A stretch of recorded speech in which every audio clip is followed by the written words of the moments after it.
From StoryFlo, this is your daily audio brief. Theo, August 17th. The Systems Update 5 Tech Stories that bear on what's coming next. Let's get into it. First, from the Register, Chinese AI company Zhipu claims its new is a better bug finder than Anthropic, OpenAI. Next, second, from Slashdot, Bipartisan Uprising against flock cameras, a larger fight against big tech and surveillance. Politico notes that over 20 local jurisdictions in America either stopped using flock cameras or began the process of doing so in July, according to a tracker maintained by DeFlock, an activist group that has been mapping the company. It's the highest amount in a single month since they began tracking in 2021. Some local officials said the public safety promises weren't worth the cost. The cameras didn't help us with anything. Up next, third, from Emerging AI. Forward deployed engineer, the AI's hottest job, paying $280,000 to $1 M plus full course with resources. You know how there's been a lot of talk about AI jobs lately. Well, it's not just about the headlines. I was looking at job platforms and I saw something surprising: forward deployed engineer jobs popping up everywhere. We're talking about companies like Cleara, Salesforce, Databricks, and even startups with openings in the US, Canada, Europe, Japan, and India. It's becoming a real career category. OpenAI has over 20 FDV openings,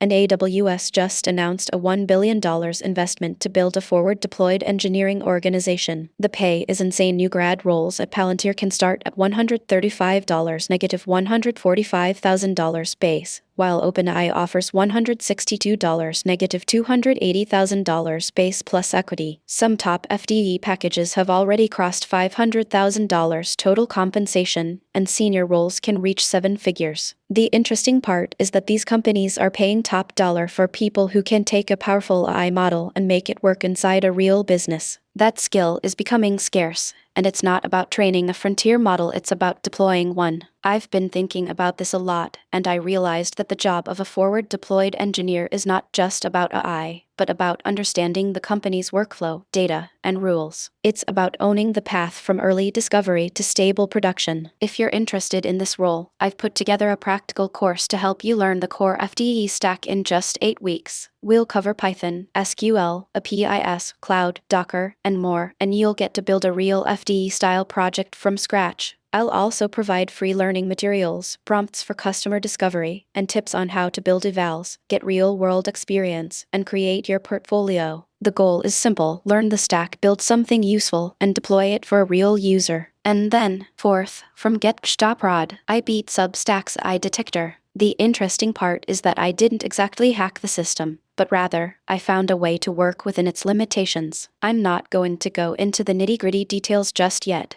but essentially, I was able to create a writing style that mimicked human patterns without triggering the detector. It's not about whether or not this is a good thing, but rather, it's a fascinating technical problem to solve. I've seen people using these detection tools to virtue signal and win arguments, but the irony is that some of these folks are using AI-generated content themselves. I came across a post with a pangram, and the author had a fully AI-generated YouTube video on their website. It was a pretty funny sight. Anyway, I'll dive deeper into how I did it and what it means for the future of AI writing in my next newsletter. Next, fifth, from Semi-Analysis, $12 billion of US ratepayers' money wasted on a modeling mistake, and PJM wants to do it again. PJM's capacity auction model has been quietly miscounting the output of existing gas plants by assuming winter air is no more efficient than summer air and ignoring the winter hardening upgrades many plants completed after Storm Elliott.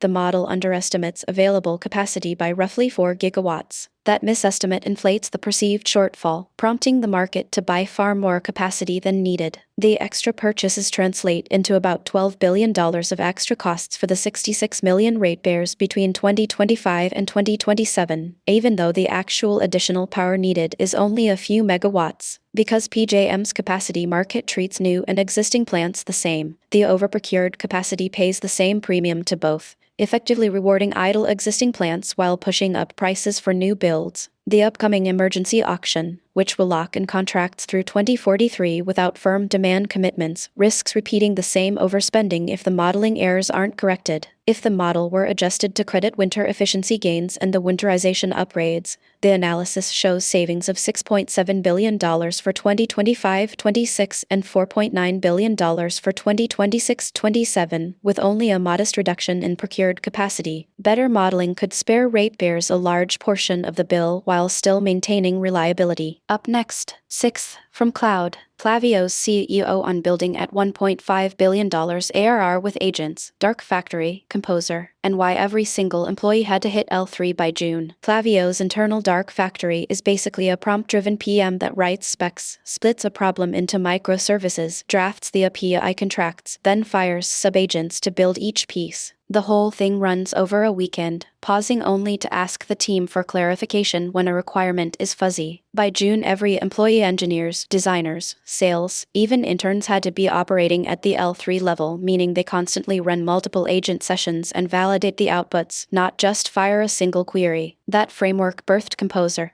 a marketing agent that hit 95K users in its first month and is already seeing weekly repeat usage. Its first prototype emerged from a single Dark Factory run, and credit consumption is climbing about 30% each week. Composer leans on two layers: a live data feed that tells it how shoppers across Klaviyo's network are reacting, and a coach agent that scores each campaign idea on predicted engagement and revenue before anything ships. The result is an AI that behaves like a talented high school athlete with a dedicated coaching staff, letting even casual users get sophisticated results without a steep onboarding curve. And then, 7th, from Uprising, How to Set Up Claude Cowork, the complete 7-part guide. I dug into the latest Claude Cowork setup because the usual add a bio and you're good to go just isn't enough. The real trick is building a tiny operating system around the agent, decide what it should know, when it should pull in new info, how it signals a task is finished, and where it drops state for the next run. That little scaffolding is what separates a flaky morning brief from a reliable weekly report. The current version lives in a shared home with chat, works on desktop, web, and mobile, and can run in Anthropic's cloud while still reaching local files through the Claude desktop app. It's organized into projects, each with its own instructions, files, memory, and scheduled tasks, plus connectors for Gmail, Drive, Slack, etc. Skills that teach repeatable procedures, plugins that bundle those pieces, and the ability to click and type inside permitted apps. Think of it as an agent with a workspace, tools, memory, and an autonomy dial. A practical pattern that keeps showing up is a single project folder with subfolders for context, work, templates, outputs, and archive, plus a tiny working log.md that you update each run. Global instructions stay static: who you are, how you want to be treated, permission boundaries, while each project holds the specific facts it needs. Keeping those layers separate lets Claude stay focused and avoids the read everything trap that drags performance down. Next, 8th, from InfoQ, Java News Roundup. Simple JSON API, Glassfish, Jakarta EE, JNoSQL, OpenLibrary, LangChain 4J. Up next,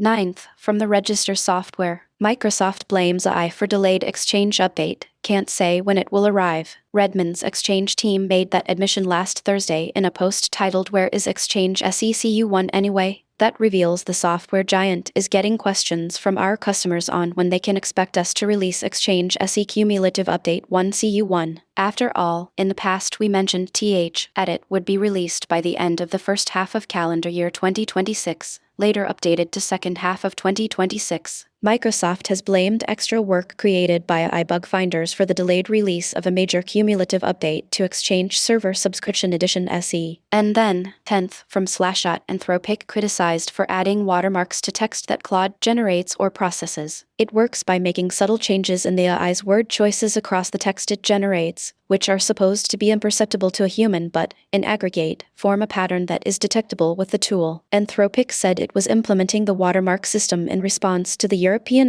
Union's Landmark AI Act passed in 2024, which requires that AI companies mark content that's been generated or edited by their systems. This week, Anthropic announced its Claude chatbot will watermark the text it generates, reports the blog Futurism. That's it for today. Tomorrow morning, whatever the night brings, stay curious. That's your brief. Find every story and claim your own free feed at storyflo.com.